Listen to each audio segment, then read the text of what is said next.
পৌরসভা, সিটি কর্পোরেশনের মেয়র ও ইউনিয়ন, উপজেলা, জেলা পরিষদের চেয়ারম্যান পদে নিরক্ষর ও স্বল্প শিক্ষিতরা নির্বাচন করতে পারবেন না।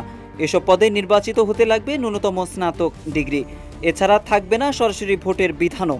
বিভিন্ন শ্রেণী পেশার মানুষের মতামত বিশ্লেষণ ও রাজনৈতিক দলগুলোর সঙ্গে আলোচনা করে এমন সুপারিশ করতে যাচ্ছে স্থানীয় সরকার সংস্কার কমিশন।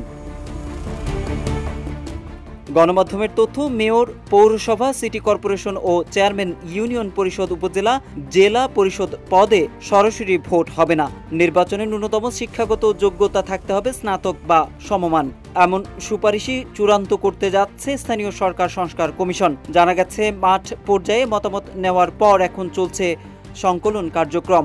এরপর আরেক দফা যাচাই বাছাই শেষে প্রতিবেদন ফেব্রুয়ারির শেষ দিকে জমা দেওয়ার প্রস্তুতি নেওয়া হচ্ছে। এদিকে সংস্কার কমিশনের প্রধান ডক্টর তোফায়েল আহমদ গণমাধ্যমকে জানান, সারা দেশ থেকে সাধারণ মানুষের সবচেয়ে বড় অভিযোগ হলো দল, পেশি শক্তি ও টাকা পয়সার কারণে শিক্ষিত লোকজন জনপ্রতিনিধি হতে পারছেন না। নিরক্ষর লোকদের দাপটে সজ্জন, গুণীজ ও শিক্ষিতরা নির্বাচন থেকে মুখ ফিরিয়ে নিচ্ছেন।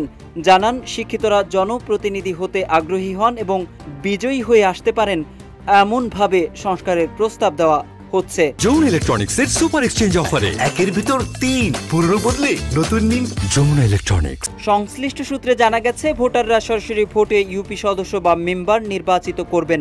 ইউপি সদস্যরা ভোট দিয়ে চেয়ারম্যান নির্বাচিত করবেন, যাকে কমপক্ষে স্নাতক ডিগ্রিধারী হতে হবে। ইউপি সদস্যদের মধ্যে একজনকে সভাধ্যক্ষ নির্বাচিত করা হবে, তাকেও স্নাতক ডিগ্রিধারী হতে হবে। একইভাবে সিটি কর্পোরেশন ও পৌরসভায় নির্বাচন হবে। জানা গেছে, সার্বক্ষণিক দায়িত্ব পালন করতে হবে চেয়ারম্যান ও মেয়রদের। তাদের বেতন কাঠামোতেও সংস্কারের প্রস্তাবনা হয়েছে।